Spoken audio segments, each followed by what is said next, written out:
Welcome to episode 3 of the DJP Coaching Podcast. In this episode, I will be talking with InfiniteVibrations. They are a Huddersfield Based independent musicians career development agency. They're amazing people. Honestly, I couldn't recommend them highly enough.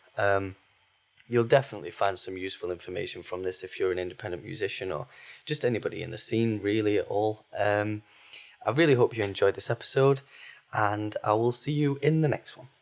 Thank you. The DJP Coaching Podcast.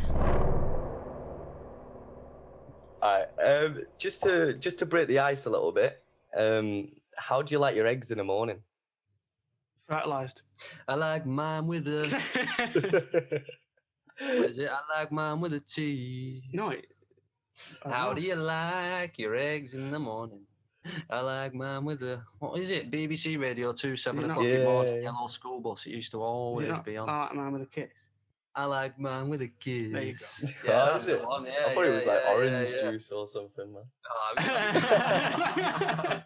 Yeah. I don't know who sings that tune, you know, but yeah. Nah, either...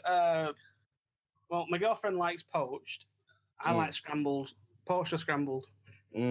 All right, if we're actually being genuine, then I love a good fried egg, mate. Yeah. All right, cool. As long as the yolk's real runny. Yeah. None of that fucking hard yolk. Nah. That's Mate, I only found out yesterday. Oh, sorry, go on. Sorry, bro. I was just gonna say that I have a friend that actually only eats his eggs hard.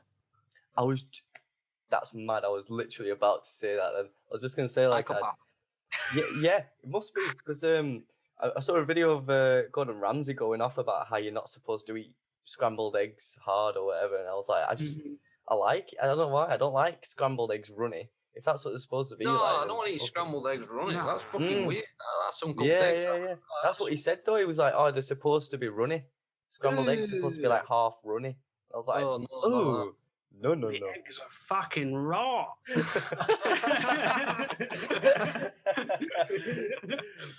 Yeah, fucking do like eggs though. They are nice. Yeah. Yeah, they are. Oh, good. yeah. I've got two. Yeah. Sometimes 3 if I'm pushing boat out. And then you have the shits later on. You're yolky, that. Fuck off. Oh, God. What inspired you to start Infinite Vibrations? Oh, it was started because there was a lack of support, like incremental support for musicians, and like we saw, like all of our friends had brilliant music, but then didn't know what to do with that music, and it's like there's nobody out there teaching people how to apply themselves to a working music industry and how to get into the industry. And I mean, it was started when me and you met in first year, and we didn't know each other previous, and then now we've got a bit of a bro-relationship, if you will. That's the second time I've used that word. And then it kind of just came from that, and then obviously in placement year, which I'm sure we'll get into, it evolved very quickly in placement year.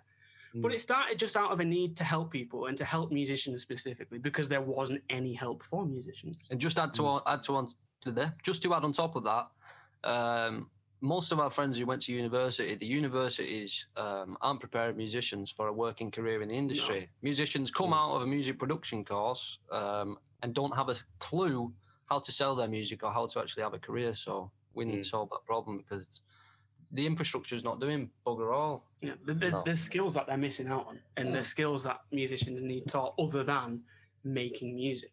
Because you can make music, like the access to making music has never been more accessible. You can get a home studio for realistically under 150 quid.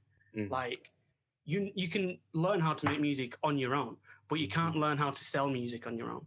Yeah, I agree. I think it's a niche that like isn't really tapped into, especially with the thing you mentioned about the university sort of teaching you sort of poorly how to make music, and then just sort of leaving you to just go into the world without even knowing how to sell it or knowing how to brand yourself or anything like that. Luckily for musicians, I guess we're around people that are also creative, so people that can take photos, so people who can help you with your branding and stuff like that. But there's just no sort of, I don't know. There's no like centralized hub for those things. Like You can go out and meet a photographer or meet a journalist or meet a videographer, but like there's no centralized hub for that, and those services can be made a lot more convenient. Well, the whole scene right now is very DIY. It's everybody, you've got a friend of a friend who can do this, who can do that. So there needs to be like a centralized hub for the independent music industry so that people can get access to services, networks, tools, resources, everything to centralize it to one place so that you can actually sell your music as a product and not just have it as a commodity, as a hobby, which is what the uni's doing. Preparing people for a hobby. 50 grand to learn how to make music. And then not know how to sell it, so I don't know. I think one of our aims is to streamline the process of starting a career in music, because like there's so many different ways into it, and sometimes musicians are kind of, I think, scared. It's overwhelming. Yeah, it is overwhelming. That's the word. And if we can streamline that process for them and make it a more convenient way to get into music, then that opens up a lot more doors for musicians, and it gives them more time to work on the music and do what they love best. Like in life, there's always things that you don't really like to do. And I think some musicians don't really like to do social media. And I can see why, because, platforms like Facebook are really annoying, quite frankly. But you need to learn those skills. And then, of course, there's a lot of other aspects of the music business which I think are perceived to be boring and tedious, but actually when you get into it, can be really exciting. I think you can talk about a bit like when we worked with you and we taught you how to make like marketing plans. What was your perception of a marketing plan before you worked with us to after you worked with us? Originally, a marketing plan seemed sort of, I don't know, pseudo is not the right word. It seemed like almost like out of reach, I guess. Like it seemed like a professional thing that I just assumed that I wouldn't know how to do it. And I think that's the case with a lot of people, especially because there's this weird thing in universities or just in education mostly as a whole, where they treat you as less, and they don't if I was taught in a way that was like, you can do this, and if you put your mind to it, you can do all this, then I probably wouldn't have been so daunted by, or doing a marketing plan wouldn't have seemed so daunting to me. But just the way that they make it sound as if like you are a musician and that's it, and like you're pinned into a corner where, if you're a rapper the whole the way through uni. Like the reason is because they don't do it in a way that makes you feel comfortable, which it's not that hard to say, hey, why don't you just, if you want to learn how to make music, we can teach you that, instead of just sort of, you've not done it so far, so you're going to have to let someone else who knows how to do music will do it this time. And it's like these group projects and stuff like that, it's just useless. And there's a lack of sharing skills, and there's a lack of like instilling confidence in musicians. Musicians doubt themselves. From working on InfiniteVibrations for the past 2.5 years, it's like an actual epidemic of how much doubt there is in the music industry. Everybody is so self-conscious about releasing music and about like their actual confidence in having a career. Everybody wants it, but nobody actually believes they can do it, and that is a detrimental problem when it comes to success. Because if you don't believe you can do it, you're never going to have the oomph to actually start doing it. Yeah, well, it's the theory of the self-fulfilling prophecy, isn't it? It's the theory of if you set yourself up for failure, you will fail. What's your saying? Fail to prepare, prepare to fail. Yeah, that's the one. Yeah. Like big truth. The simple act of believing in yourself puts you at such a bigger advantage when releasing music than it would then if you were just like a little bit shy. And I think a big thing that we focus on by the end of an artist working with us, and obviously you have first-hand experience at that, we want to increase the confidence of musicians.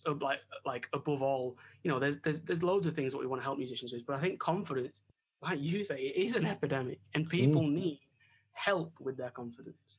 Yeah, I couldn't agree more. I think there's a bit of I don't know what the right word is, but sort of like a lack of confidence, self-belief. It's all the same. It's almost all like the an same. unspoken thing, though. Like, Yeah, it's not something you go up to your mate and go, "Oh, hey, you confident in releasing music?"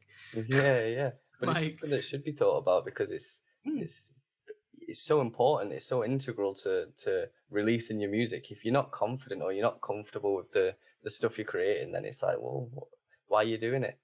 I think people just brush it under the rug, though. A lack of confidence means that people nowadays, I feel, aren't willing to talk about, mental health, aren't willing to talk about confidence and mindset and all these things that influence, your mindset and who you are and how you go about interacting and trying to sell your music as such, like how you interact with the entire world. I think people are ignorant to the fact that a lack of confidence is a problem, and until it's being addressed, then there's nothing we can do about it, because everyone's kicking themselves saying, I'm confident, but they don't realize that they're not confident.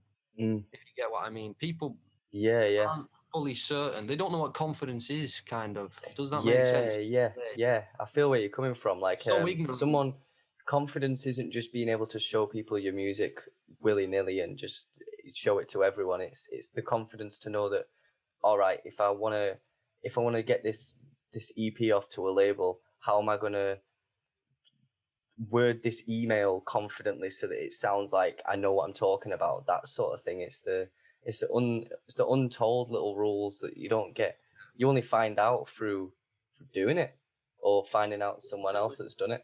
There's a stigma behind it. I think that's what I'm trying to get at. And there's a stigma behind confidence, and everybody has to have it. And if you don't have it, then you're going to fail. Which everybody has the potential to have confidence, but it starts by believing in yourself. It's funny you actually say that because it is tied to mental health. Definitely. And I saw a post on Facebook earlier today, and it was how a rapper, I believe, well, from a picture I interpreted, he was gay because he had his boyfriend behind him hugging him. And he made a post saying, I'm sick of living up to this rap identity that I'm the hardest kid on the block. And like, he says that he through his music, I don't know him personally, but he says that through his music, he wants to promote talking about this kind of stuff and making it less of a stigma. And I think within certain genres of music, there is a certain level of acceptability to talk about subjects like mental health and confidence and mindset. And I think, well, I mean, in the 90s, like, there was the big argument about, like, is hip-hop homophobic? And that's a big debate in itself. Yeah. But you can apply the same logic. Like, it shouldn't be a stigma to talk about these kind of things, because at the end of the day, that's what can help you be successful. Well, so then, why should it be a stigma? I think people get to a point where you've just got to say, fuck it. What's the worst that can happen? Try it out. And then you realise that, oh, it wasn't as bad as I thought it was going to be. Fuck it, I'll try it again. And then you keep doing it. And it's that persistence and perseverance that separates successful people. If you give up before you've even started, then you had no chance of winning. So it's the mindset of musicians that is the biggest problem, I think. Thinking about it is worse than actually doing it. Yeah, exactly. I could not agree more. I've been the fall guy for that so many times. I know a lot of people that are literally struggling with the same thing, where they'll think about something so much that it becomes this huge problem, and everything about that problem is then like just thought through in such great detail to the point where you're like, it's not worth me doing this because I'm just stressing myself out too much about it. And it's like, well, if you just did it, it would have been done now, and you could be stressing about something else. Exactly. So it it's becomes like a burden, like on your shoulders. You need to. That's what we used to say when we started Infinite Vibrations. We were in the exact same position. I didn't have the fucking balls to start a Facebook page. We felt weird starting a Facebook page. Even starting a Facebook page is a huge step to go out there and publicly say, I'm pursuing this. But once you've done it, and you do it again, you do it again, and do it again. Like, from the start of Infinite Vibrations, when me and Josh launched, we were little novices, we didn't really have much to say, but we knew we wanted to say something. And it's only through perseverance and experience of putting yourself out there to make sure that you do try things and put yourself in the growth zone, which is, pushing yourself out the comfort zone. And unless you're doing that, then you're not going to build your confidence. So You really do have to make an active effort to try and pursue something seriously, but not dilly-dally about it. Just fucking do it. It's like Shia LaBeouf, innit? Just do it! Watch that video if you're ever in doubt. Just fucking do it. I love it, mate. Always remember as well that anxiety and excitement is the exact same chemical in your body. And it's your mindset is whether or not you choose it to be exciting or to be anxious. It's fight or flight. And it's making that, it's getting an artist to a point where their confidence goes, yes, I'll try, instead of, no, I'm scared. And there's nothing wrong with being scared. We've all been there. It's natural. It is. It's a natural part of any process. You do anything. There's like, you do anything big, like, I don't know. Even uploading a video like, to Facebook of you talking. There's a period of time where you're going to feel anxious about it. But you're going to be proud that you did it rather than not doing it. And you'd rather live your life knowing you did something than not doing it. We had not got long on this earth, if you want to get philosophical. Spend your time wisely. Yeah, just 100%. Do it. Just do it, man. Do it. Yeah. Please, just fucking do it.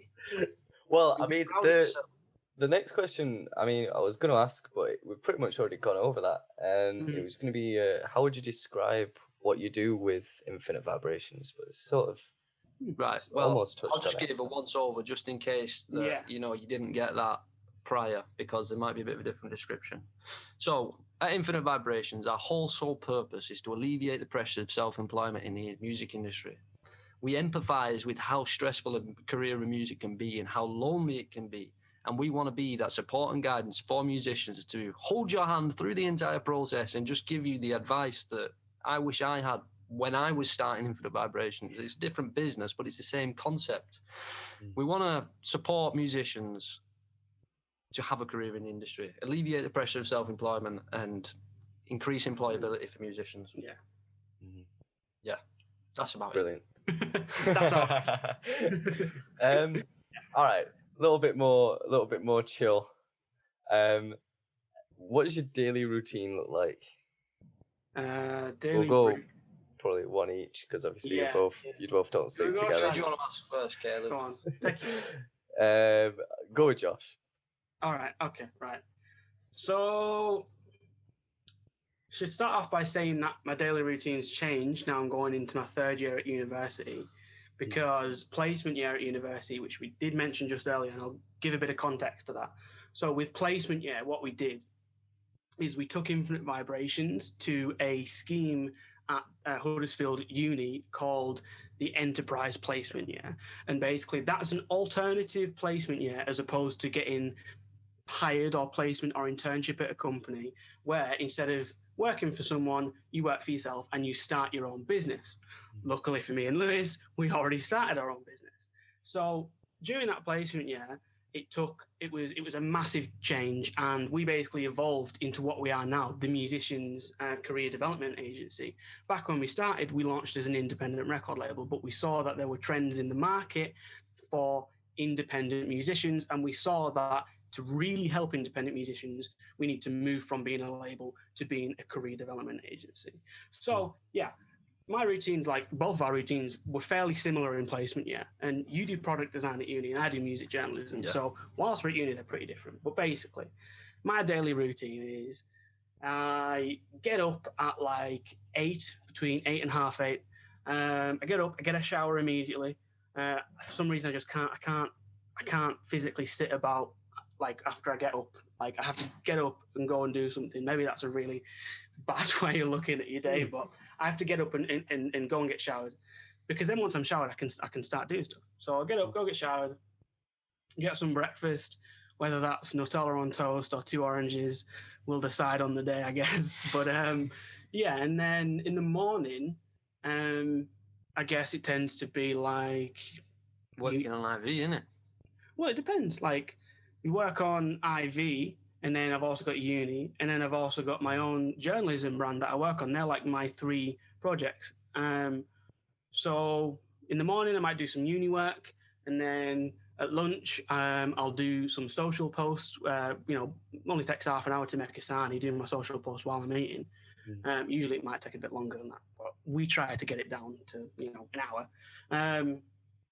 And then in the afternoon, we'll either you come over to mine, or I'll go over to Lewis's, and we'll work on some IV stuff. So that might be service development, that might be meeting with clients, or it's content creation. So making like the 60-second music business tips, which FYI, they're actually going over to YouTube. There's going to be longer. They're going to change from being 60 seconds. So some of them will be on Instagram, but they're going to be longer music business tips on YouTube. Cheeky plug. But yeah, and then we make content. And then for my journalism brand, it's relatively similar. I make my content, I write my scripts, I record it, I edit it, I do the thumbnail, gets uploaded to YouTube, and I do the social post. I don't all do that in one day, but that's what that looks like. A big, long corporate day of business. Yeah, but I wouldn't call it corporate, Christ. I'm not sat here like a little in a suit going, oh yes, I'll sip my tea while I look at the latest music business statistics. Like, I mean, I do look at music business statistics, but I'm not a ponce about it, you know. Yes, my business tea with my business coat. Isn't it? But like, yeah, I'd like to say that I work hard because I love what I do, and with uni and my journalism brand and InfiniteVibrations, they all sort of synergize with each other. And they all benefit each other really well. And I think the main thing, if I was to give any advice to people about like daily routines, just do it, but organize it before you do it. Like I've organized my week, so I know when I'm doing uni, I know when I'm working on my modules, I know when I'm working on my dissertation, I know when I'm working on IV, and then at night time, that's when I have time to do my journalism brand and make videos. And I like to do that, so I do it on my spare time. That's what my day looks like. That's one heavy ass day, man. I know, I was just about to say, it might seem a bit crazy. Just like, Josh quite literally plans every single hour of every fucking week. He knows exactly when he's eating, sleeping, and shitting and playing games. And there's not a single minute of the day that isn't scheduled in Josh's diary. Call me Mr. Organised if you want. Oh. That's the way I like it. You got any to spare, you're welcome to pass them down the chain. Right, I'll say mine a bit quicker. So, shit, shower, very important. Shave? No, well, maybe every few days. Yeah, shit, shower, fucking open laptop, work, 9 to 5, finish working, smoke a biff, chill out, and get on the grind with all the other shit. But if we're talking about the stuff that's a bit more exciting than just work, love going walking, love going camping, love the outdoors and nature and all that. So you probably catch me climbing a tree somewhere. Yeah. It's kind of crazy how you both think about it so differently. Like one of you, obviously Josh plans it really like meticulously, but then Lewis, you get up, you work from 9 to 5, and then you just like chill out, and then you go do something else. It's like, yeah, Josh is a lot more rigid than I am. You don't like the way I am because you think it's too much. I think it's too little. Yeah, it's a balance. Going back to the mental health thing, it's a balance of your mental health. Like I've had times where I've worked myself so much that I get angry with people, man, and it's not healthy. And that's a negative effect of working too hard. There is a balance. There's a work-life balance, and I think I'm still trying to find it. Yeah, definitely. I think that might be why you plan so finely as well, because obviously you want everything to be planned out so that it works the best for you, so you can get the most, you can be the most efficient. But maybe to Lewis, that's overcomplicating it, and he'd rather just sort of do it in big blocks, which is. Don't get me wrong, I plan pretty much most days as well. Like 9 to 5 anyway. If you pass that time, then that's secondary projects. Uni and that comes into the 9 to 5. IV comes into the 9 to 5. But yeah, Josh is a very, very rigid person. Things have to be done by this time at this date.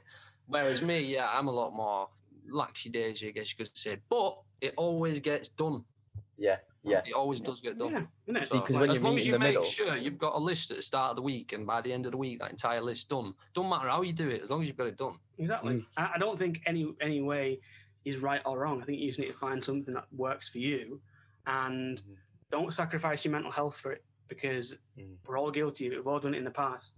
Like, if you feel you're overworking yourself, stop. For me, gaming is a really big part of my downtime. Like, I hang out with Lewis, I hang out with you, I hang out with my friends, I hang out with my girlfriend. But like, I don't know, it sounds shallow, but gaming is like a really big part of my downtime as well. It's the core of his life. It's not. It's not. No, I'm exaggerating. I am exaggerating. Nah, I love games too, man. Like, what game are you playing right now, Clip? Forza 7. It's not the greatest. I've just been playing Watch Dogs 2 a lot. I love that shit, mate. I think it's amazing. It's I've never played it. Underrated. It's like GTA, but you can hack everything, and you can see what you can just be stood there and just look at someone's name and like see as they're walking past and just see like mad information about them, and like you can listen to their calls, and it's just like proper. It's like, oh, it's mad. It's really in depth, and it's what if really it's a real cool. life world and it's actually happening? The Matrix, bro. Yeah. I just turn up and it's just like I don't even know what it'd say if someone scanned me and be like, oh god, low blood pressure.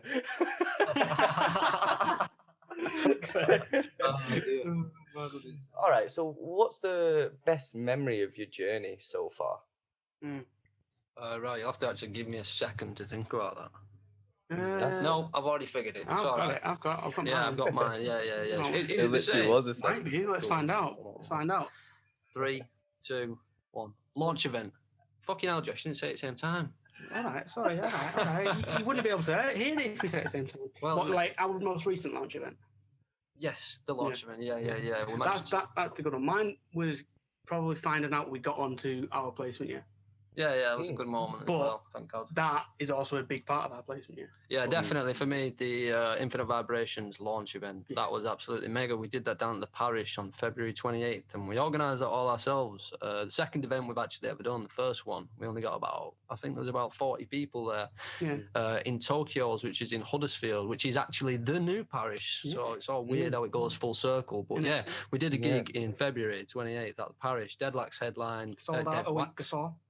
Yeah, we managed to sell the entire gig out a week before, which was absolutely next level. We had people coming on to the doors and we had to turn people down, which was awful, but at the same time, it's brilliant. Yeah. So, there's two sides of the coin. It was brilliant. Yeah, that was the best moment. It was absolutely mega. It was seeing all of the work we did previous in the first 2 years, year and a half, and then seeing all the work that we did on our placement come to life. And then shortly after that, we were then nominated for the Santander Awards, which was, again, it was just a really big pat on the back because we'd been doing this off our own backs for, at that point, two and a half years. And the event was just a really big celebration of that. And, like I say, we evolved, we rolled out some new services, and yeah, it was a really enjoyable time. But then for me, it's like getting on to enterprise placement. Yeah, it was like, all right, boys, we're in the big leagues now. Yeah, it was a great opportunity to develop the business. So. Yeah, and we wouldn't be where we are now without that placement. Yeah. So we've had a few good moments as well with you, Caleb. We did absolutely awesome with your. When we was working one-to-one with you, with all the releases that we managed to get, securing for the record labels, the brand partnerships, that for us, for me, even personally, I'm still proud. I'm very proud. That was seeing a physical effect of our work. Like the event was great, but we organised that. But like with you, we helped you and tutored you through different aspects of releasing music, and then to see you sort of spread your wings a bit now, it's like we still talk about it, and it's like we're really proud of you, man, and like we're also proud of ourselves, like without being like bigging ourselves up. So honestly, you guys, I've sung your praises so many times. I can't do it enough. I really can't. It was a I'm trying to think of the word to describe it. It really it did help a lot, and I just had a really good way of wording it, and I've just it's just escaped me. But you really give me a bit of like self-belief, and a bit more guidance, and just a little bit of everything that I need. Like just I can't really explain it. It's like Would you say it was like a friendly kick up the arse almost? Yeah. That's probably a good way to put it. I think some way of just someone to, like, if I was a pair of curtains, someone to just sort of pull me together a little bit, just like, all right, listen, Yeah. You're two pieces of felt, and you need to open to let the light in sometimes. And I was like, right. I've just visualized it as being you a child and me and Josh a mother in one body, and you sucking on our teat. Right. You know, the teat is Jesus Christ. The milk is the knowledge. No, that was passion. That is. I can't believe. I can't get that image out of my head. No, I didn't see the curtain metaphor coming, and I definitely didn't see the team metaphor coming. Yeah, the curtain metaphor didn't even make sense. You get what I mean, though. Yeah. I get it completely. Like, you just almost, you're almost like I was a bunch of ingredients, and then you took them ingredients and you distilled them into a drink, and then you were like, right, this is what that all put together. When you have good ingredients, this is what the drink tastes like. Yeah. And I was like, right, okay, I need to work on my ingredients. Exactly. Good way of thinking about it. We chefed you up, Cleb. Yeah. Chef Gleb. Flipping it. Yeah. Well, I'm glad you enjoyed the experience, because I fucking loved it. It was awesome. Yeah, it was great, honestly. You guys are legends. Thank you, bro. Thank you. As are you. What excites you most about the scene? If you could pick one thing, Hood scene or like the UK scene? Just the scene that you're involved in, just the music scene. Or the independent scene, not like DIY musicians. Yeah, emerging. Right, I'll have to give you a second. I think it's Christ. You're having to think about this today, aren't you? Well, I want to make sure I've got good answers. Get the noggin going. You know? For me, I think it's waking up every day and having something like new. Because you've heard it before. People have said it before. It's a bit cliche, but you wake up in a normal 9-to-5 job, and it's really rigid. You have a schedule. You do what you want, and we have schedules, and we know what we're doing. But it's something new happens every day. Like one artist is never the same, and especially when we have days where we speak to a lot of clients in one day, we come out of it learning a lot about the industry ourselves as well as just the artists. Because the diversity and the diversity of the music industry is exciting, and it's something to get up for. And it's like, I'm so passionate about it, and it makes me want to get up in the morning. And you need something like that in your life. You really do. You never know what you're going to get, basically, with the music scene. Yeah. Or with the people we're collaborating with anyway. But for me, the most exciting thing that's going on in the scene right now, well, it hasn't happened yet. There's many exciting things going on right now, but the thing that I'm most excited about and anticipating is the cultural revolution that's going to happen once coronavirus is over. Oh, yeah. That's going to be... I am so excited. It's going to be the 60s again. That's what I'm hoping. I'm hoping we're going to... Historically, that has happened. After the Spanish flu, there was a French Revolution. After World War II, there was the 60s. Like, historically, if history repeats itself, we're in for a hell of a good time next day. I'm pretty sure it's going to be fucking sick. There's going to be, I think, once coronavirus is over and everyone's kind of back on the feet, live events are running again, musicians are in full-time work, there's going to be a huge outcry from the public for celebration of culture. People are, even now, everyone's stuck inside and they want to get out. People want to. I cannot wait to go to the next drum and bass rave. I cannot wait. I am so hyped to even just get out, go see people and socialise and enjoy the arts. Like, everyone's been deprived of it. So, you know, the equal to that is, well, everyone's deprived now, so everyone's going to be going absolutely nuts. When equal and opposite reaction. Yeah, exactly. Fucking MC squared. Yeah. What's it called? Einstein, was it? Yes, it was Einstein. It was Einstein. Yeah. But I think in saying that, it's also important to talk about the rise of the independent music industry. Yeah. And obviously that's an area which, one, we're very passionate about, and two, we mainly operate in. Like, we don't exclude people who want to be signed, because that's still a viable option. But in the future, you're going to see a lot more musicians wanting to be independent because they have a higher leverage when it comes to making record deals, because they know how to build a fan base. They know how to release music successfully.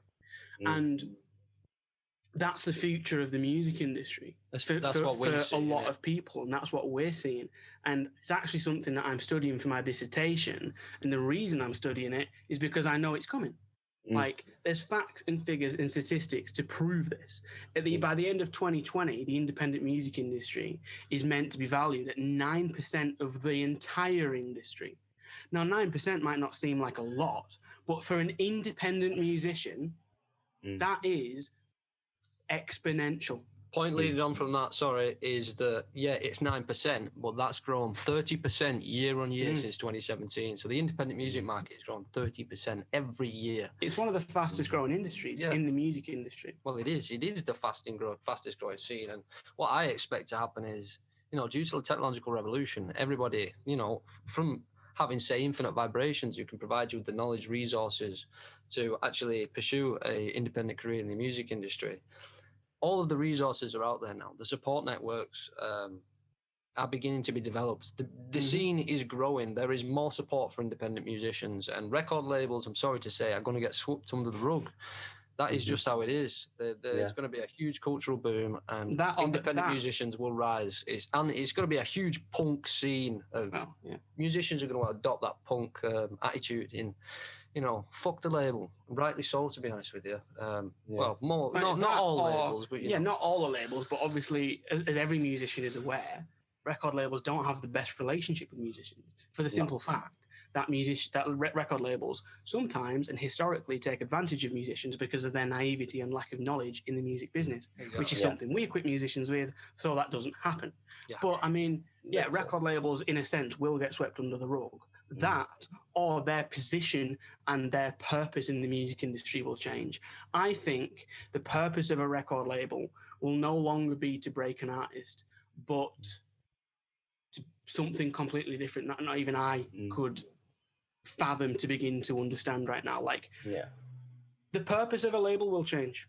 Yeah, definitely. 100%. I can say that, but what that purpose will be, I don't know yet. Like, ask me in a year's time when I've done my disc. I just don't know. But yeah, it is a bit. It's crazy how just seeing it through. Speaking to a couple of people. I mean, this is only the third episode, and I've spoke to a guy called Samath on the last one, and he just like the whole scene that I'm seeing. It's really struggling. Like it's taken a massive hit, but the upside of the whole thing is that we know that this has happened so many times. Like, things like this happen all the time to the music industry. Like, I think people are just used to it, and it's a shame of the timing, really, more specifically to me. But it's happened to everyone, so I think it's looking up, but it's going to take us some time to get there, and we are going to lose things, and I think people, like you said, there's going to be a bit of an awakening, and record labels are definitely going to take a hit. I don't know how it's going to work. I think the best way I could describe it is sort of a collective that runs events as well. So, like, instead of it being a label, a group of artists that come together and run events.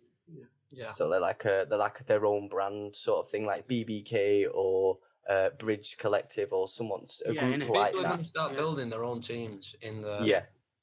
Then they're not going to be signing artists, because the artists are going to be the one who are part of the team as equal partners. I think that's what's going to happen. A lot of musicians are going to start hiring, music marketeers directly to them, rather than, going through the record label who manages all the business, business management of the music. It's going to be musicians going to music marketeers to say, can you manage my social media account? Can you do this? Can you do this?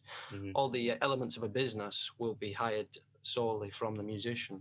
or a musician's going to learn those skills themselves. Or they'll learn them skills themselves. But like you said, I don't think we can ignore the fact that the industry has definitely taken a hit from COVID.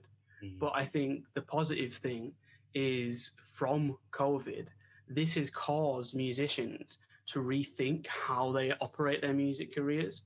And it's caused them to rethink what they do to communicate with their audience. It's caused them to rethink how and when and why they release music.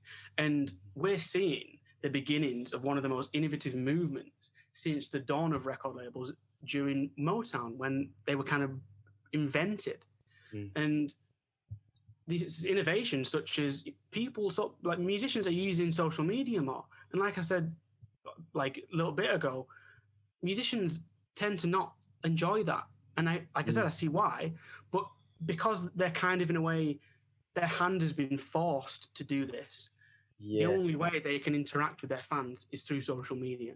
The only way they can perform for their fans is by live streaming on YouTube, Twitch, Facebook, whatever you want to use.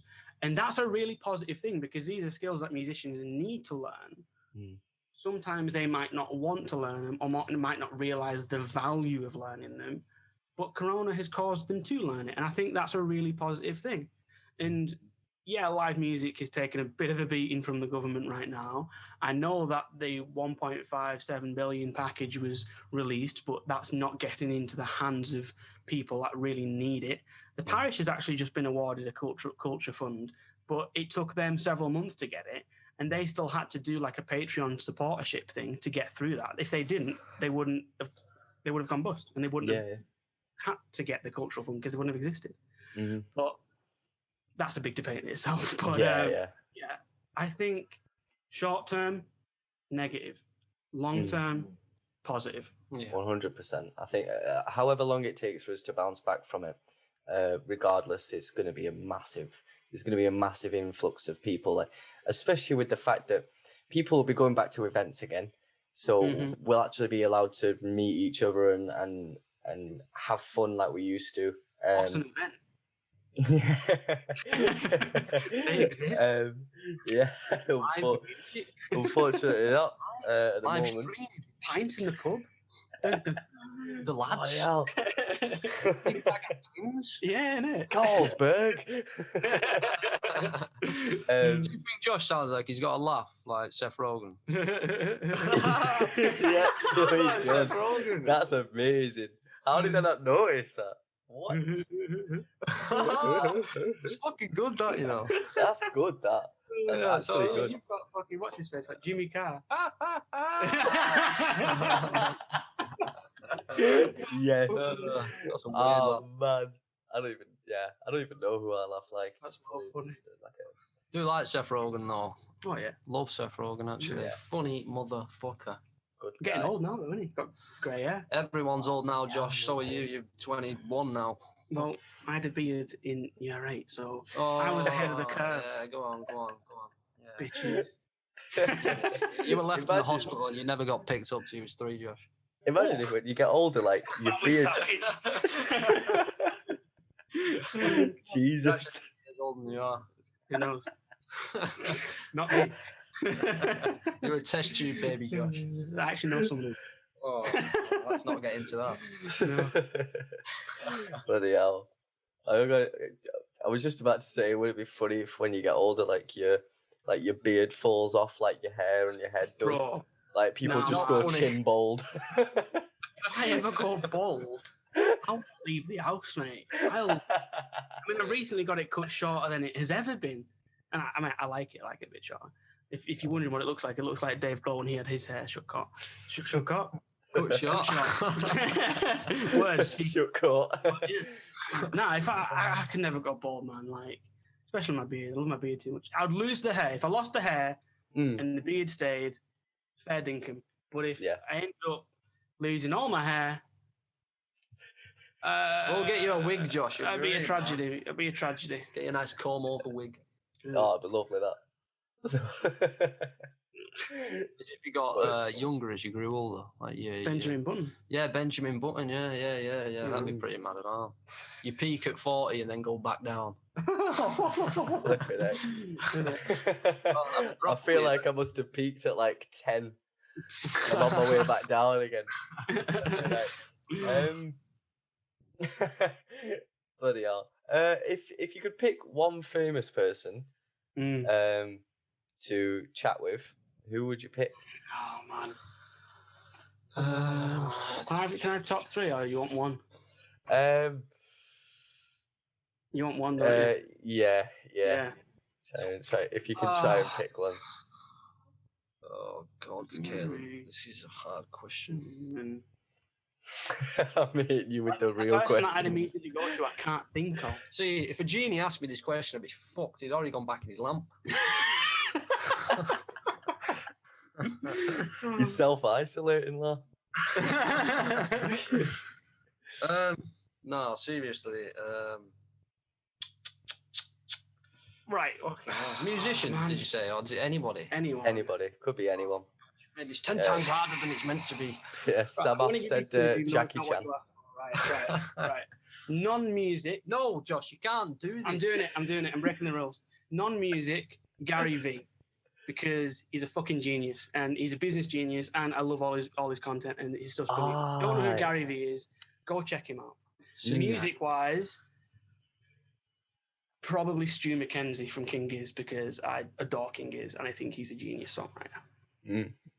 Now, you see, I would love, to be fair, I think it would be Real from Cypress Hill. Yeah, I'd love to get in a smoke box with him. That'd be so good.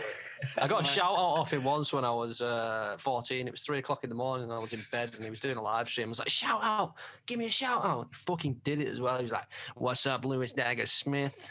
Man, I bet you. I'll have to get that video. Yeah. Oh, that's wicked. Still to this day, mate. Cream. Yeah. So yeah, Be Real, sick as fuck, awesome dude. I love his. I just love Be Real. Every single bit of what he does. No, seriously, Cypress Hill played a huge part in my childhood. Absolutely love Cypress Hill. You know, not Dre or Snoop Dogg. Well, yeah, they're close followers, but I think Dre, I would love to talk to Dre. You know, the biggest pioneer in hip hop, I would argue. So yeah, but Be Real, I don't know. I feel like I've got more of a vibe going on with him. Snoop Dogg, I think he's sound, but I think he's one of the people you're not meant to meet because he's actually a prick. Never meet you. Yeah, never meet your hero sort of thing. So I'm going to stay away from Snoop Dogg. Yeah, a cool guy from the PR angle, but I think if he tried to be my friend, he wouldn't like me. Yeah, because there's that aspect as well. I don't know.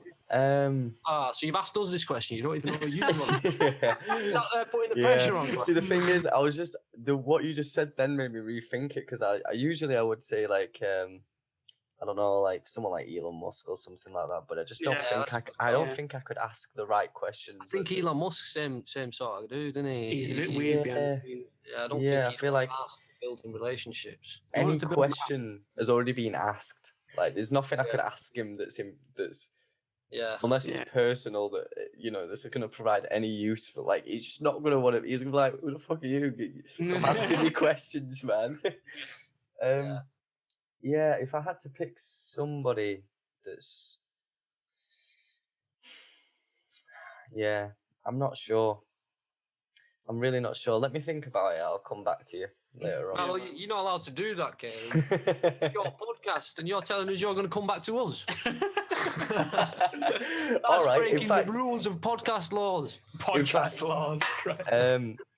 What's his name? Donald Glover, Childish Gambino. I should say Donald Trump, man. Jesus.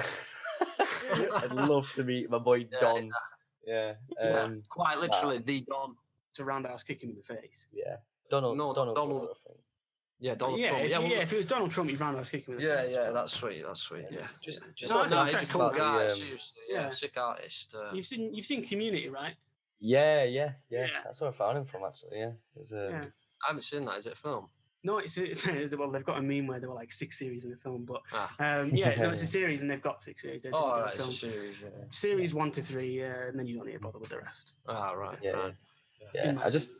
I think he's a really talented guy, and I think he's underrated, really underrated. He wrote 30 Rock, or some of 30 Rock, the show.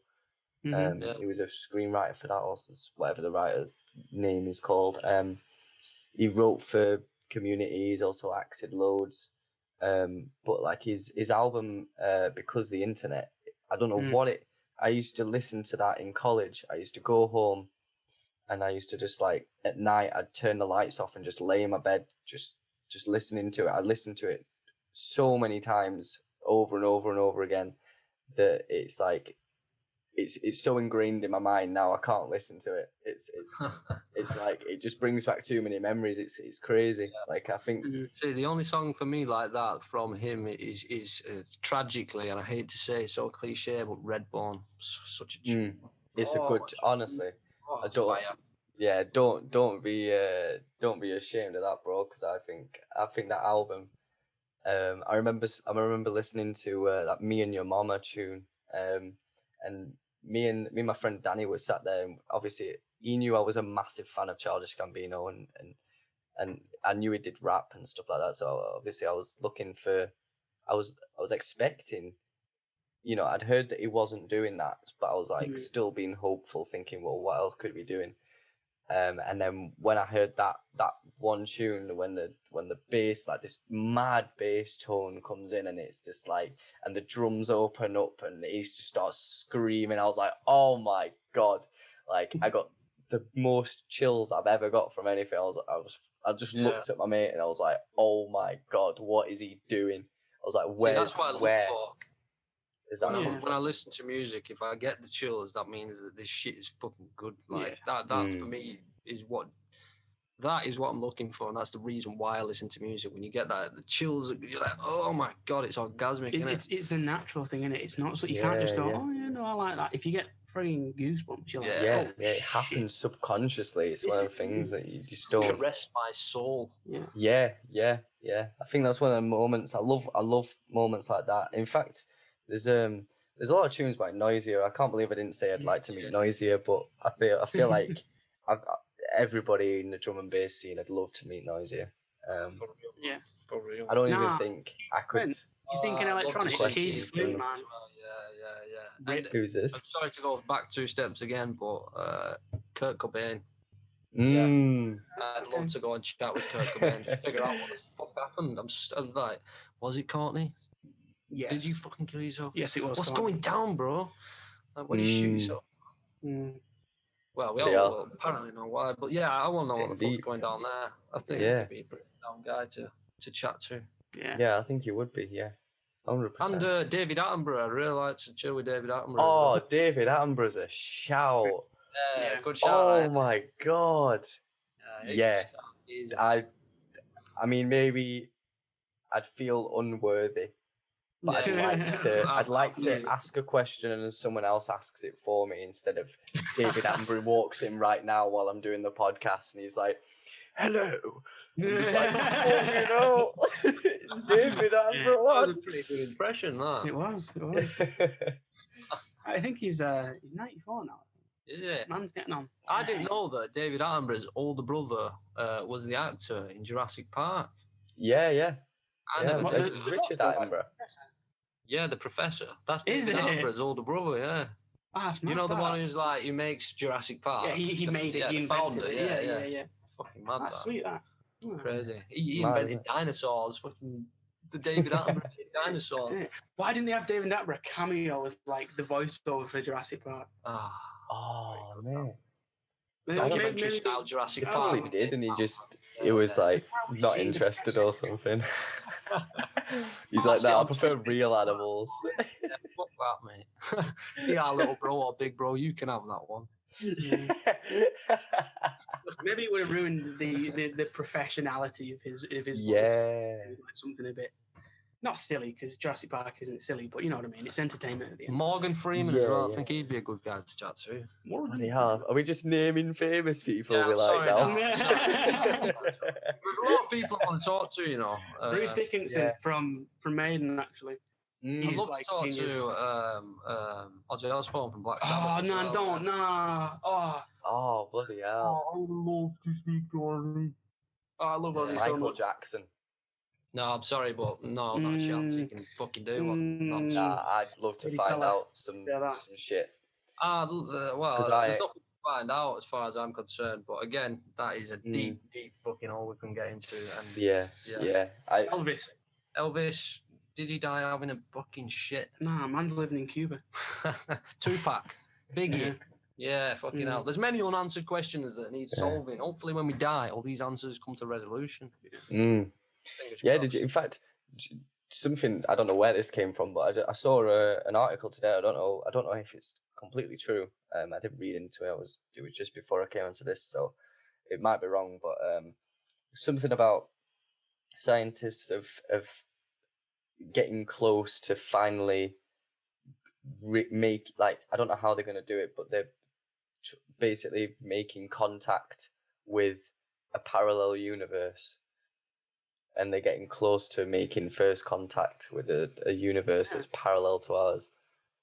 Well, they've proven they exist. What did they do? Yeah. Just fucking eat loads of acid tabs, magic mushrooms, and fucking smoke a shitload of DMT. And then just reach into the ground. Just pull out themselves from an alternate reality with like 3 years and no legs. No, it's scientifically, I think it's to do with, I could be wrong because I'm not a fucking scientist, but I think it's to do with the Higgs boson. And that's like, apparently that's a particle which jumps in between what we perceive as our reality.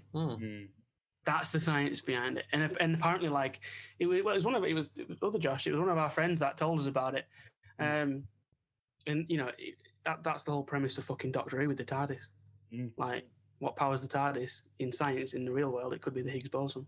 But I could be just chatting shit. I don't know if it is the Higgs boson. So everybody lives in their own dimension. Everyone's got their own dimension. Like, everything you perceive is computed by your brain, innit? So, like, everything you're seeing, feeling, touching, sensing, like, all them feelings are just being processed by that big lump of mush in your head. Yeah. And that's really where it went down. So none of us are actually sat here talking about this. We're all just electronic spirits, just, transcending through each other's dimensions. I think we've turned into a conspiracy theory. Yeah, this has turned. I've turned to mush now. Very deep turn. Illuminati's going to jump through my car in a minute. Fucking David Attenborough, coronavirus. We've got transcendence. We've got the lot on this podcast. We've talked about it all. It's all here. Boom. Good podcast.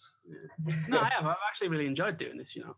We've had a lot of laughs, and it's not even over yet. That's the best bit. Yeah. It's not over, man. Got a couple more questions. Don't have to worry. We've got more to say. What is the most trouble you've ever gotten into? Now, I don't know what I'm willing to share. That's the problem. Same. The most trouble I've ever been in. I once was playing out with my mates when I was younger, and we was all throwing rocks into a bucket. Mine bounced off a lamppost and went through someone's back window in the car. I legged it. Still fucking found out who it was. I had to pay 60 quid for that back window. It was my fault though. But how would you have known? How would you have known? The innocence of the child's mind, I owned up to it because I'm a good boy. No, honestly, what's the worst thing I've ever done? I'm not a bad person. No, I don't go out on my way to do naughty things. I mean, more so when I was a kid, because I was a bit of a punk when I was a kid. If we're talking in the eyes of the law, like... in the eyes of the law. You know, I don't do murder. All I do is follow the law of respect. Yeah. If you respect someone, then as long as you're following that rule, then do what you fucking want, innit? Yeah. I think it's not even really remotely bad. It's more funny than bad. Me and my mate, Jonathan, when we were in primary school, there was this lass, and she was a bit of a bully. And by a bit, I mean a lot. But she had, you remember those dolls where you could like draw on them and then wash them, and you could draw on them all over again? Yeah. So me and my mate Jonathan, or Johnny or whatever, we went and drew on this teddy bear as kids, as like 4-year-olds, and drew all over it. And then this kid was like, "Oh, you've ruined me bear," and we're just like, "Go and give it a wash." But then she went and told on us, and we had like a big thing with the teachers. It's not even remotely bad, but I think it's funny as fuck. That's pretty fucking bad. Yeah. That, bro. That is bad boy. That is. I broke into a caravan once. I used to just use it as my chilling hub, but that's about as bad as it gets. Oh right, okay. I thought you meant like fucking a lived in caravan. Just to enjoy. Check off with the caravan. Yeah. I had nowhere to fucking chill when it rained, innit? So we broke into a caravan. Oh, yeah. Looked after it. So one of my mates fucking pissed in it. Oh, bloody hell. Was it lived in as well? Was someone like... Oh, no. That was the thing. It wasn't a fully used caravan. It was one of them on a caravan site. Been sat there for about 5 years, so fucking... Fair. I mean, 5 years, innit? I mean... Is it going to get used? You might as well have a laugh with it. Exactly. Waste not, want not. Fucking, Which I guess doesn't follow the rule of respect, so... Yeah, I learned respect after I did that. So, yeah, I don't get into too much trouble. What's the worst thing you've ever done, Cleb? Come on, own up to it. Honestly, probably something along the lines of, I'll think of something from my childhood, really young as well, because it's what you said, Josh, reminded me of it. It was funny. It was my mom always tells me about it. I don't know how old I was. I was really young though. And we were at some sort of play group or something. And like there was a bunch of them, the little cars that used to go around. You get your mom to pay for, and she'd take you around the supermarket or where big shopping centres have them and stuff. The little red cars with the yellow thing on them. I think it was something like that anyway. But there was these kids going around on them, and these two kids started fighting over this one car, and they were proper going mad. And I sort of like crawled past them and then just got in the car and just drove off while they were just like arguing. So like, I don't know if that's trouble, but technically I did. You know what that is? That's great opportunity identification. That's it. You know what that is right there and then. That is divide and conquer. Yeah, dog eat dog. That is. I don't know if I instigated the fight in between them, but if I did, pure genius. Yeah. They're still looking for that car. Yeah, maybe I just saw an opportunity and just I was like, right, well, if they don't want it, I'll take it. Fuck them, show them both. You're gonna argue, innit? Yeah, no, you did the right thing, Clem. I would have as well. What's the best advice that you've ever been given? This was a bit of advice that I got given by my mum. And she said, at the end of the day, the only person that can make you happy is you. No matter how many people talk to you, no matter what help you seek. I mean, obviously help is good as well and blah, blah, blah. But at the end of the day, the only person that's going to make you happy is you. And that's your responsibility in life, to be happy and to do things and to go out of your way, even when it seems hard, to be happy, because at the end of the day, that's life, isn't it? Like like I said earlier, you've only got so much time on this earth. Spend it wisely, and whenever anybody asks me that question, that's what comes to mind. At the end of the day, the only person that can make you happy is you. And I think it's got, it's in some ways it's a bit dark, I think, but I think it's about facing up to yourself. No, it's true. It is. It's true, and I live my life by it. Like, I think I agree with that, because sort of when you sat by yourself at the end of the day, your happiness at the end of the day is really what takes you into the next day. And if you get to the end of the day and you've spent all day with people and then you finally sit by yourself and then you think, shit, I've done nothing and I don't like myself, and then you go to bed and you wake up, you're not going to want to be by yourself. You're going to want to be around other people, and that just sort of manifests in the way that your life is. So I think it's a good in other people. It's got to be founded in yourself. Other people can make you happy and make your experience better through sharing happiness, but you're not going to find it in another person. Ultimate happiness does start with yourself. Yeah, it's that true happiness sort of thing. Go on, sorry.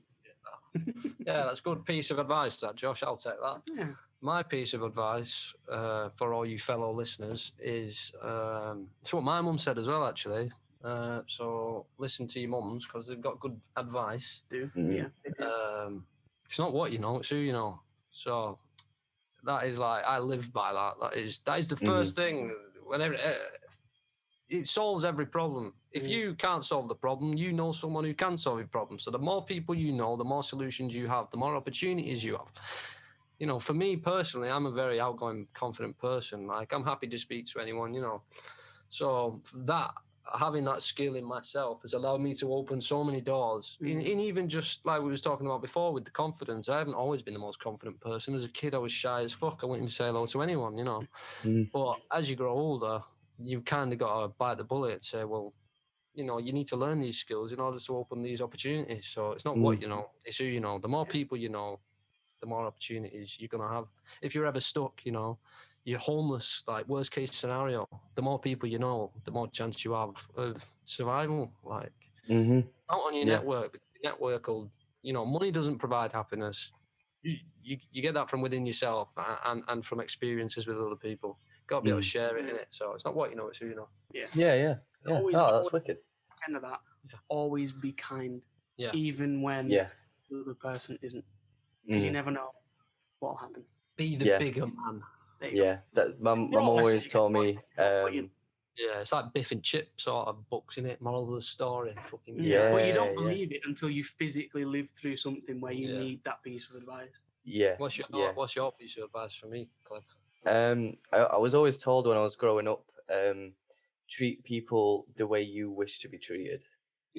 So if you treat someone with respect, then you should expect respect in return.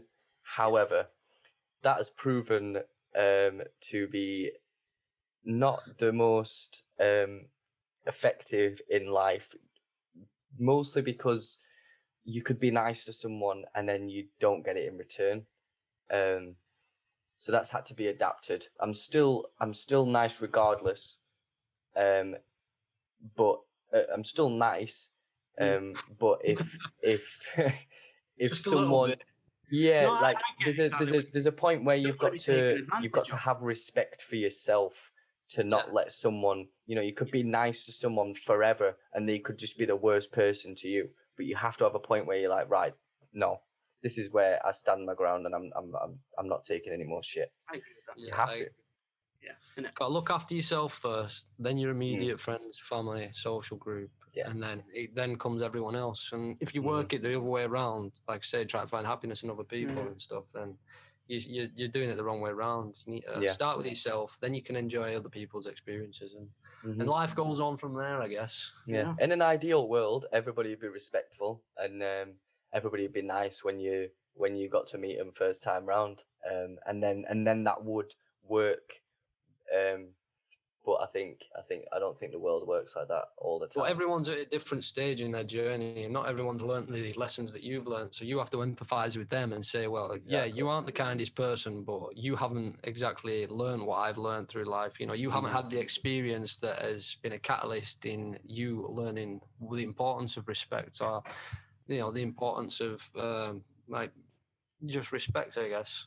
Like, people are at different stages basically, so if anyone's like being toxic or negative, like, don't put that blame on yourself. You got to put it on them, innit? And just be sad for them, kind of, and like empathetic for them. Like, don't beat yourself up about it. Just feel sorry for them, if anything. Like, it's more of a I feel sorry for them because they're not happy, which, you know, in an ideal world, everyone would be happy. And, you know, if they can't be that, I can't solve that problem. They have to solve it within themselves. But you got to go through them lessons in it. So, you know, everyone's at a different speed.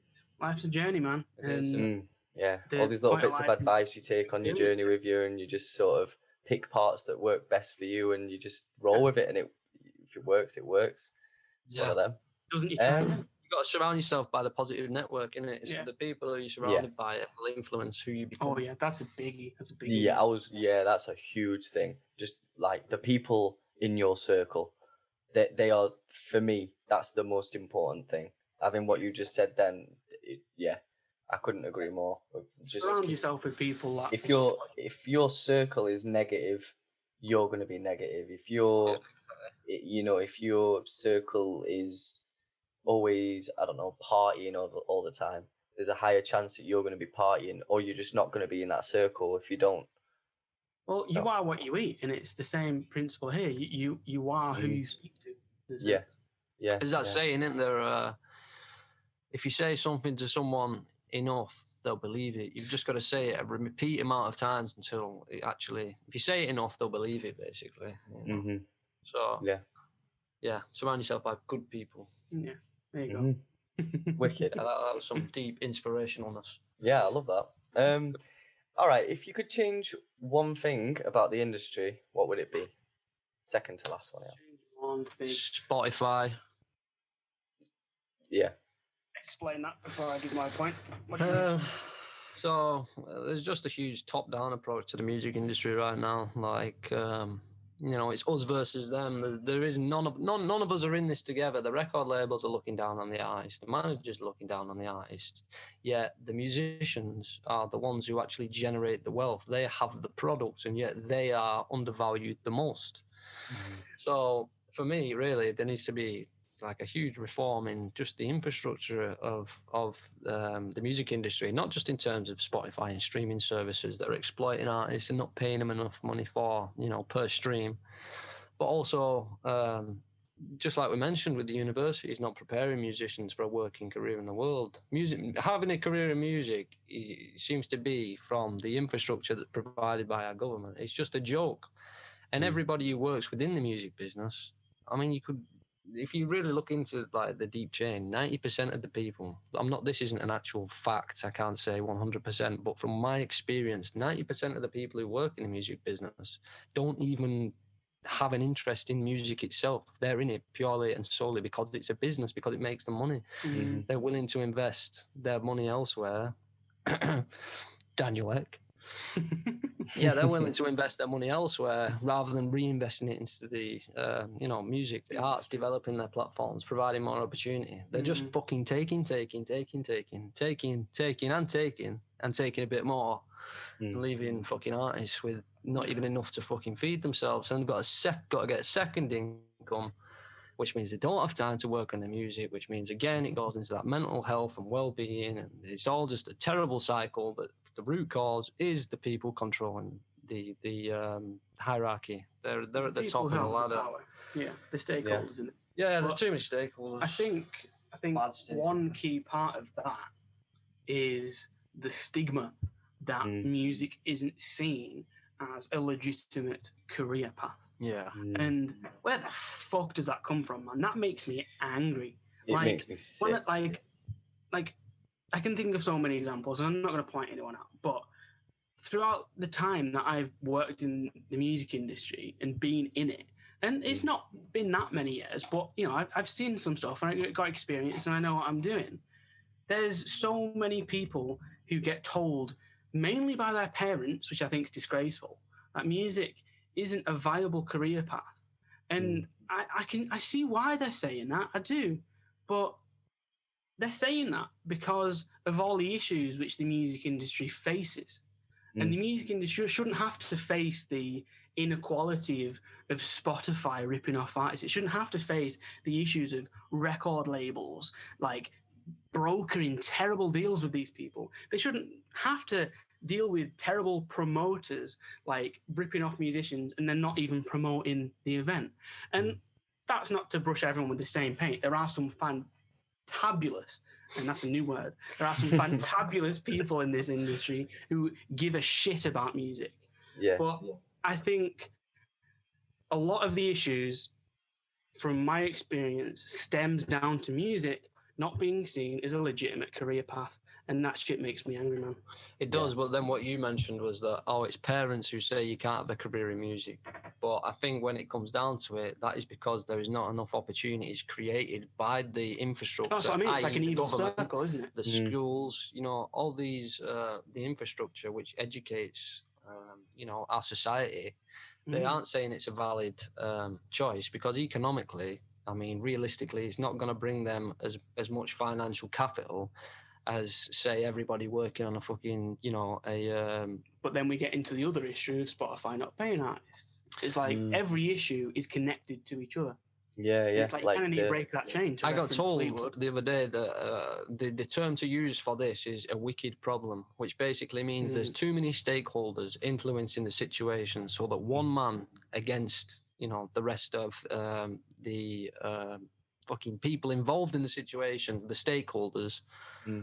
Nobody can take them down, basically. It's a wicked problem, and it has to be solved from the root, and that would take a stakeholder to reevaluate their situation, which is hard. So the only way to get over it is a revolution, which is coming, forecasted 2030, the cultural revolution of the United Kingdom and the reformation of fucking government policy.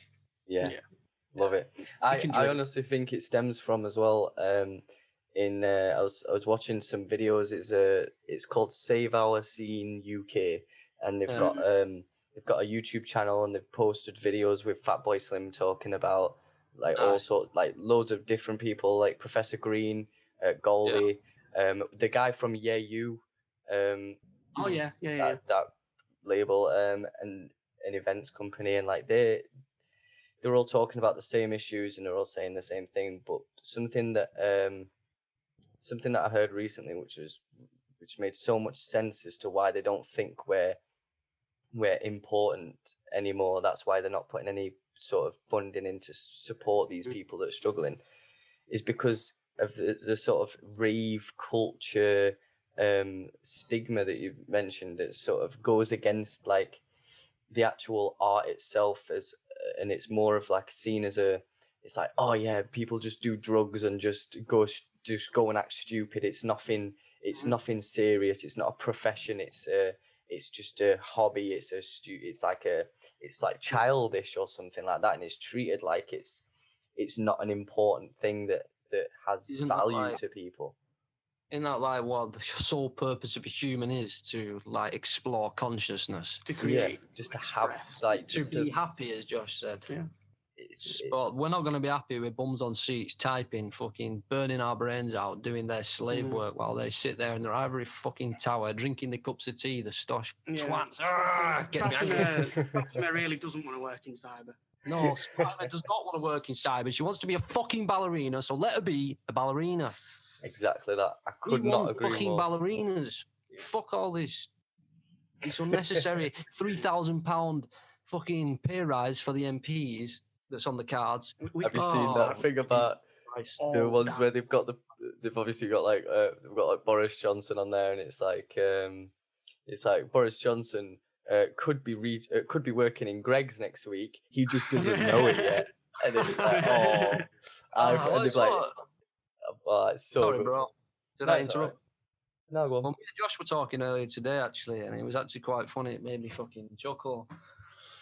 And we were saying that if all the musicians and all the people working in the arts and culture sector had to retrain, all that would be left is the fucking royal family and Greg's.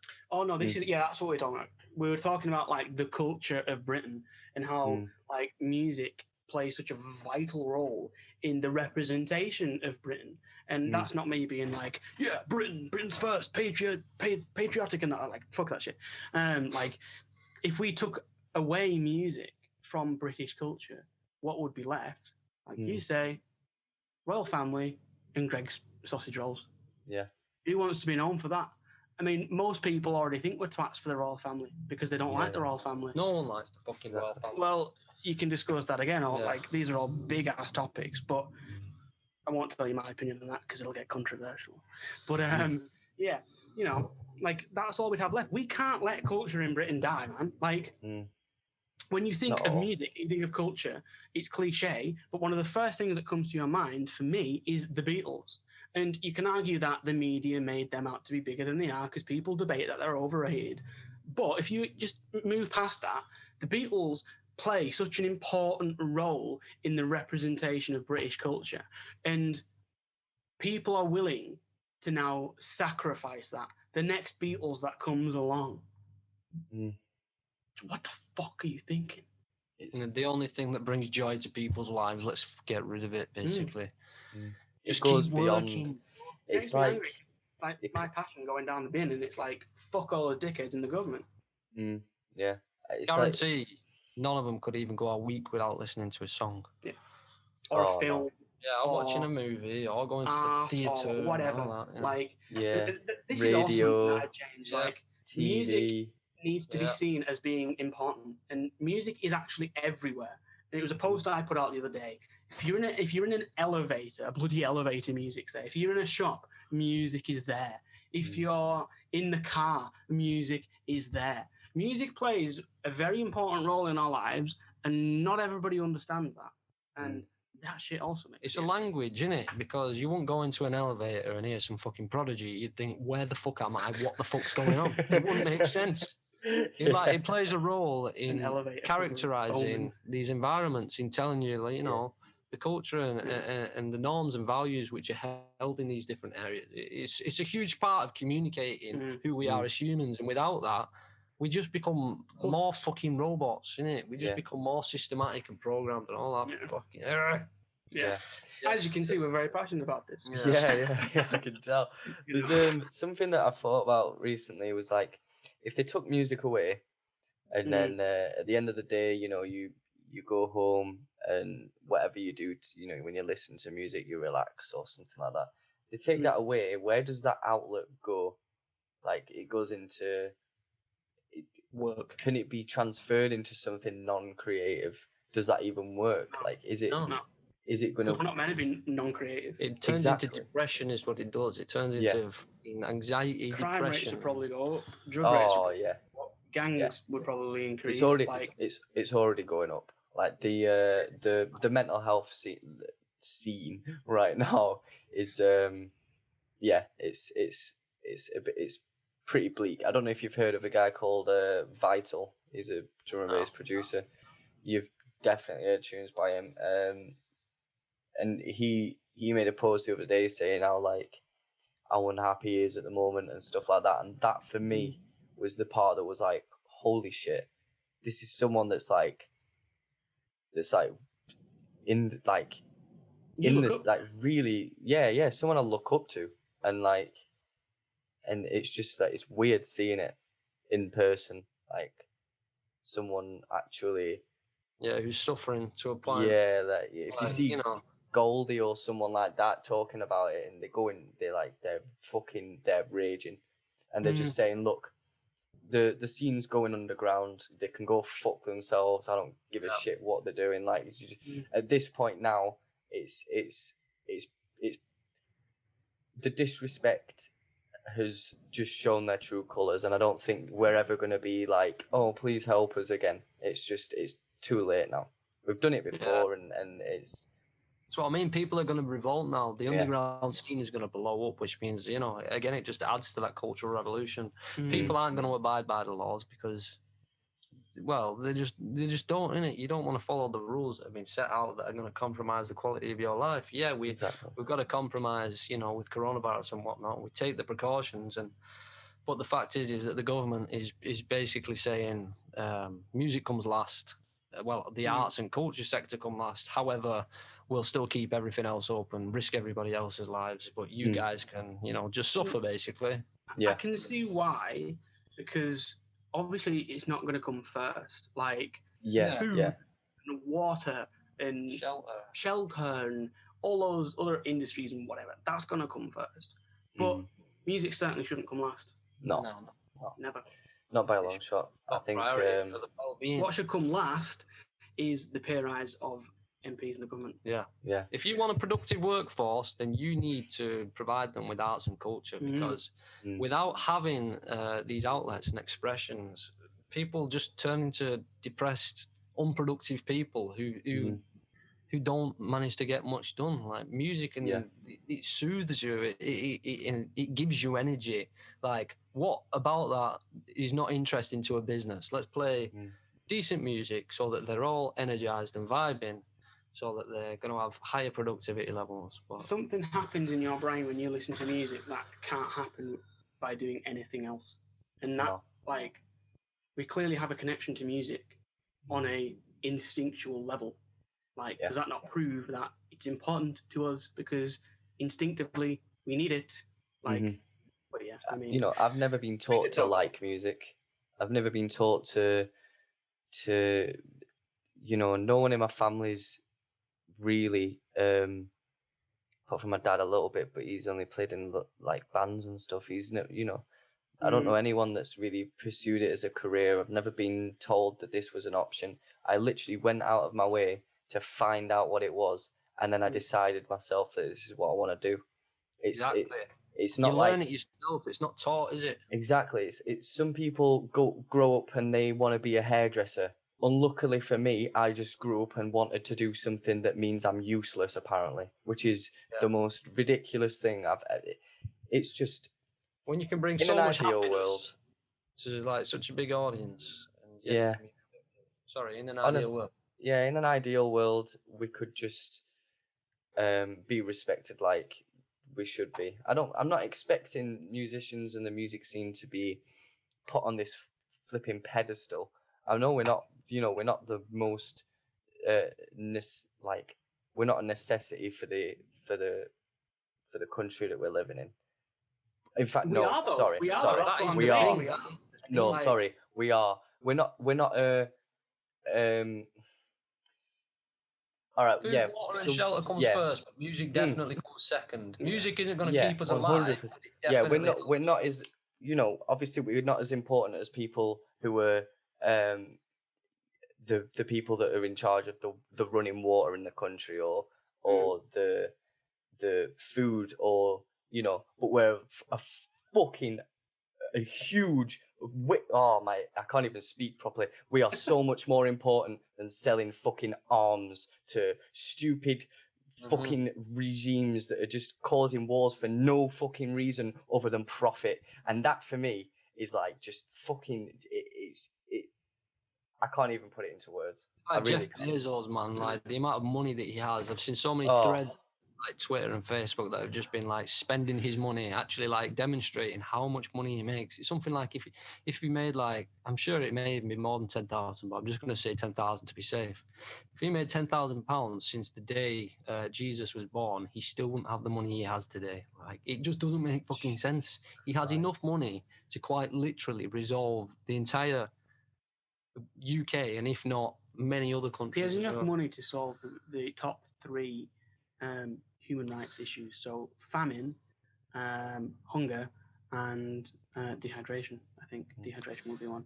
Yeah, he has enough money to solve like the world's three biggest issues. Yeah, which is invested in assets and stocks and shit like that. But it's an issue of wealth distribution. It's like you shouldn't have if you work hard, yes, you should have money because you've worked for it. But when you have enough money to do that, like Lewis is saying, and have enough money to solve the world's three biggest problems, I think we've got a bit of an issue there. I think the rather issue have as the well. world's three biggest problems solved than have fucking Amazon delivery packages turn up at my door within 3 hours. That isn't the problem. Yeah. It's not. It's not. That's just a fucking luxury. Just a bunch of luxuries covering over the stuff that we don't have. What I was gonna say then is flipping forgot. It's been a long conversation. Don't worry about it. We'll head on to the last question, I think, because I don't know how long we've been here, but nearly 2 hours. We'll have to get off soon. Yeah. This is gonna be edited down. So you're gonna have to. We've been loving this. Fun. You're gonna have fun. There's lots of good content here. There's a lot of good content. Yeah. I'm gonna enjoy listening back. The actual video, then split it up into little videos and then post that. What you should do is get like little bite-sized snippets as well and post them on your Instagram pages. Like Joe Rogan. Yeah, like Joe Rogan. Just snippets of like little topics to incentivize people to go and watch them. As a bit of a call to action, fucking touch point sort of thing. Last question. Yeah. What's next for you? What's next for us for Ivy? Yeah, just in general, you as people. Whatever you want. The world. No, I'm not. What's next for us? We'll say what's next for us individually, and then we'll talk about Ivy. In terms for me, it's going to be to get my degree in product design. Once I've got that, that's sweet, and I imagine it's the same for you. Yeah, like I want to do my degree in music journalism, and I want to write my disc. I'm really looking forward to writing my disc because it's an opportunity for me to like academically look at what we've been talking about and influence the future of music on an academic level, because there's not a lot of people covering the independent music industry academically right now. So that's something I'm really, really, really, really looking forward to doing. Yeah, and then in terms of the business with InfiniteVibrations, good. Another little plug here. Yeah. So there's going to be some new services coming out soon, which have just recently been developed by myself and Josh. So we've got lots to be excited for. First of all, we have some workshops. These are going to be one-to-one workshops where you can work with myself and Josh on specific topics, rather than it just being an open source question. Yeah, it's like branding, it's an extension of the career reviews. So you come for your career review, and then you come to the workshop. Yeah, and so we're looking forward to launching the workshops. It's going to be awesome. There's going to be on topics like branding, press, PR. What else have we got? Long-term planning, mindset. Mindset, obviously a big important one, like we've been talking about, your confidence, your mental health, how to manage your days and stuff like that, because all that stuff gets overlooked, but it's really important. More specifically looking at different topics. So if there's something that specifically musicians are struggling with, they can come to like booking gigs workshops and stuff like that. Yeah. We're gonna release an entire list. It'll be coming out. Keep an eye out on the socials and stuff. But like with the career reviews, that's an opportunity for us to learn about the musicians that we'd be helping, and then with the workshops, that is more detailed. If you think of it in terms of like an upside down pyramid, that's how it works. The career reviews are your chance to meet us, and then we can give you a bit of advice to help you with the next steps. And then if you're struggling with organising an event, you come to our workshop, you'll learn how to organise an event. Boom. Yeah. And then secondly, which is going to be awesome, is online networking events for musicians to network in COVID-19 pandemic lockdown restrictions. And that's going to be, as we just said, online networking events. So you'll be able to network with like-minded musicians, not just musicians. We're also going to invite, journalists, photographers, videographers, all operatives within the UK music scene who want to network. So you're not just going to be stuck inside. You'll actually be able to go on, chat to people, gain insight, and hopefully get some more opportunities out of this fucking shitter. Yeah, because one of the issues we found was that there's not enough networking opportunities for musicians, let alone any networking opportunities during Corona. So boom, come and meet some important people in the industry. Yeah. So we're also launching our new YouTube. Well, it's not new, but we're getting back on the YouTube. So there's going to be a lot of video content coming out in the following weeks. Hopefully 2 videos a week if we stick to our marketing plan. Yeah, I think the next video coming out this week is on how to get gigs even in lockdown. Because you can. We're going to show you how. Hey, not just any gig, but a gig in lockdown, bro. Yeah. So I'm filming it today, actually. Yeah, we've been on the grind. So, but that's us, man. Yeah, lots of exciting things to look forward to. Yeah. Great. What's the next thing for Kleb and Ventus? Releases. I'm obviously working on this podcast. I'm just about to move over to YouTube and stuff. This is going to be the last one that's on SoundCloud as well, and then over time they'll just I'm just going to put the first 3 on YouTube and then stay on there. I've just got to work on some visuals. I don't know about doing the video. I don't know if I want to be on it. I'm not sure. I'll decide. It depends. Well, if you do, there's a way to do it in Zoom. Yeah, exactly. It's already there. It's perfect, really. So there's that. I've got the stuff going on with sort of working out this grant for these decks,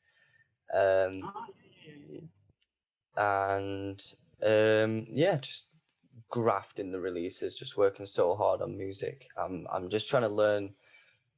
I'm trying to cover my weaknesses and learn things that I'm not good at, because it's going to ultimately help me grow, and I need it. And it's something I'm taking this. Yeah, I'm taking it very seriously now. It's not a joke in it. But obviously, I'm enjoying it.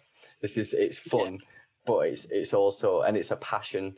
But obviously, it's I also want it to be my job, and so to do that, I have to treat it. Yeah, I have to treat it less of a, I can't be bothered to make a tune, or I don't want to you know, oh, whatever, that's whatever that is, go on, whatever this, whatever that. It's got to be like, all right, Routine. I need this sounds bad and I need to know why. How am I going to fix it? Who can I talk to that knows? What can I do? What you know? Well, if you need some organisational skills, I'm sure my friend Josh here will be able to help you plan every single second of every single day. Yeah, well, it works, doesn't it? Yeah, honestly, I've really enjoyed chatting to you guys. It's been wicked. Yeah, man. It's been sick. It's been really fun. Sorry if we spoken a lot. It was just don't worry about it. It's all useful. We can speak for England, man. Yeah, this might even be over an hour long, so who knows? It might be 2 hours long, you know. Yeah. Never know. Jeez. Well, thank you for having us on. 2 hours, but yeah, man, it's been fun. I've enjoyed it. It's been nice to chat to you guys. I've not spoke to you guys in flipping heck. It's been a while now. Man's been in fucking lockdown for 6 weeks. Oh man, yeah, it's been good. Wicked. Are you editing this tonight? No. I've got to go pick up some chicken and then go eat my dinner. So I'm gonna have a rest after this. I've been I'm shattered. Go get your chicken. Yeah, I'm looking forward to it. Right, enjoy your evening, guys. It's been really nice to speak to you, and I hope everything goes well. Organise a chill when you're out of lockdown. Yeah, 100%. That's there. When are you out now? When are you done? Was on Monday. About a week on Monday. Yeah, it's about a week and a half. Yeah. Okay. Right, wicked. Yeah. Sounds good. Cool beans. Yeah, you just let us know when you're fucking chilling, bro. Yeah, I will do. Yeah, I need to visit soon. Yeah, man, for real. Right, bro. See you in a bit. I'm absolutely starving, man. In a bit. Say, brother. The DJP Coaching Podcast. And there we are. That's the end of the episode. I really hope you enjoyed that. We had a really long, deep conversation about a lot of issues that are really close to our hearts. So it's important stuff to us. Yeah, I'm looking forward to hearing your thoughts, and I shall see you in the next one. Adios.